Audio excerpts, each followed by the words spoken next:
What's up guys and welcome. You are watching Fazi Fitness. So I'm gonna start this video with Fazi, who is undoubtedly one of the biggest and the tallest guy in classic physique division. And I am pretty sure that he did not max out his weight cap at this past Miss Olympia, and he still has a few more pounds to go. So this performance of Chris Bumstead, that is gonna motivate and inspire many of these classic guys to think beyond classic physique division and try to grow and get bigger, rather than being restricted and stuck at the same weight, the same physique for years and years. Now Wesley openly admitted that he is one of those guys who is gonna benefit a lot in terms of his physique progression if there is no weight limit. So yeah, watching those comparisons, especially between Martin and Chris, it is quite motivating, inspiring to see what is possible in the open. So there used to be a huge discrepancy between open and classic. And with the way the judging is going now and how the physiques are, it seems that the open guys, they are quite comparable to the classics right now. And yeah, not having a weight limit would really help a lot of physiques out, let's just say that. Including mine, I think. I'm pretty sure, actually. But yes, let's just use this motivation to be better. Today, work on some points of improvement. Well, let's do this. But yes, Chris might even take this one, which is just incredible. I did not expect that, but when you see the comparisons, it's pretty impressive. I think the impact of C-Bum, that could have been a lot more had he won Prague Pro last night. But still, it is great to see Wesley rethinking about his future, because honestly speaking, the changes that the judges want to see in his physique: bigger quads from the front, bigger hamstrings, more glutes. We do not know how much of that is possible. How much can he bring up those lagging body parts with a weight limit hanging over his head? So will we ever see some of these classic guys like Wesley or Ramon or Urs go for the men's open? Well, as of right now, we do not know. But the best case scenario for them, that will be to enter an open show, which is scheduled just a few weeks, possibly after the Olympia or maybe the Arnold, and see how they compare with those bigger guys, because that is gonna give these guys a good benchmark on where they stand against the mass monsters. So after watching Martin and Stefan smash this victory in Prague, Regan Grimes will be extremely happy with the move that he made by hiring Stefan as his new coach. So this is Regan today, fasted first thing in the morning, weighing over 300 pounds, and he is gonna be 100% motivated to make 2025 the best year of his bodybuilding career, because now he is a parent as well. He has a family, and though he is financially very stable, very successful, but there have been so much expectations set by people, like for instance Jay Cutler and his former coach Milos Sarcev. So Regan Grimes really need to step up his game, especially for next year. I think we are gonna see the best Regan Grimes in 2025 season. I mean, he has never waken up to this kind of body weight, with that kind of body composition, because even at this weight, he is far from being out of shape.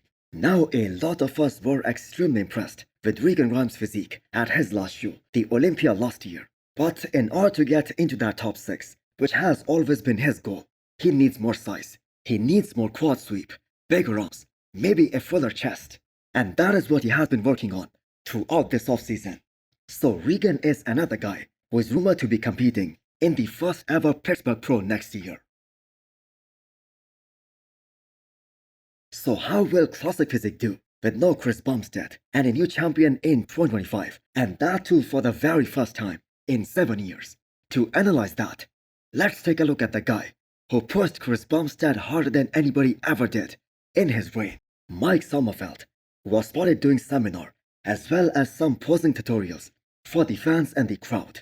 Now, if Mike is to be a champion next year, he has got very big shoes to fill, because Chris Bumstead, he was the best ambassador of this division, and not just for classic physique, the best ambassador that the sport of bodybuilding could have asked for. And we have no idea whether that vacuum will ever be filled. Now, it is so great to see Mike taking all these opportunities to give back to the sport, because after what he was able to accomplish this year at the Olympia, he would be 10 times more motivated to beat that look and be crowned the champion next year. And honestly, with Prague Pro in the history books, and how well C-Bum compared to some of these open guys, that also opens up the gate for Mike Sommerfeld as well to try his luck in some of these open pro shows, because since the Olympia, we keep on hearing this statement about Mike Sommerfeld that how he looks more of an open class bodybuilder rather than a classic physique guy. But right now, Mike is 100% focused on getting that classic physique Olympia title next year.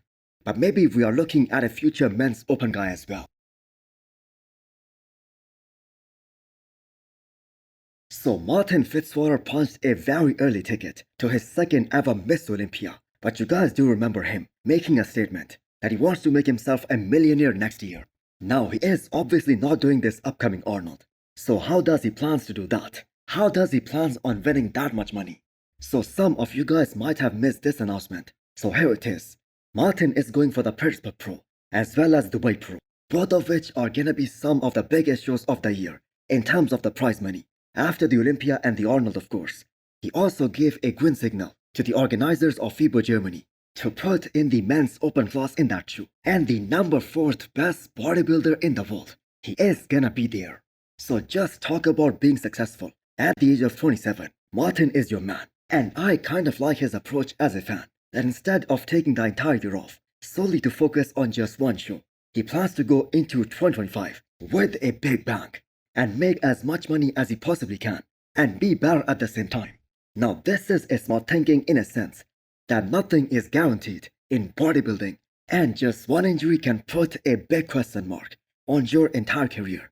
And Martin is making sure that he makes the maximum out of this when he is in his prime. Now one thing that I did notice about him is that he should not try to get too big or to grow any more quads because he already has some of the biggest quads in the industry. And his entire focus that should be growing more round and 3D delts to take his balance to a whole different level. Because if Martin's quads they continue to get bigger, he might be at a risk of outgrowing his upper half. So we have less than 4 weeks to go till we see Elliot Dermond on the NPC Nationals going for his IFBB Pro card. And if that physique was only at his 70% the last time we saw him on the stage at a regional show, then I am really looking forward to witness something truly special in just a few more weeks. That ripple effect on his chest, that isn't the only thing that is super impressive. We have seen the calves of Ben Pekulski, Flex Lewis, and Steve Koklo. And if we take a look at the current era, at the current roster of open bodybuilders, Rubiel Mosquera has some of the craziest calves, but I think Elliot Dermond, he also falls in that same category. I mean, look at those calves, just freaking unbelievable. So he is very much balanced, front to back, top to bottom, as well as from this side. Plus, he has super thin skin, which is another advantage, as he is gonna have this ability to showcase a lot of detail and a lot of separation on the stage. So another 4 weeks to go till we see this unbelievable potential on the stage. And if he gets his pro card, which I'm sure he will, look out for his pro debut in the summer of next year. So hit the thumbs up button if you liked the video and smash the subscribe button if you wanna come back for more. Thanks for watching.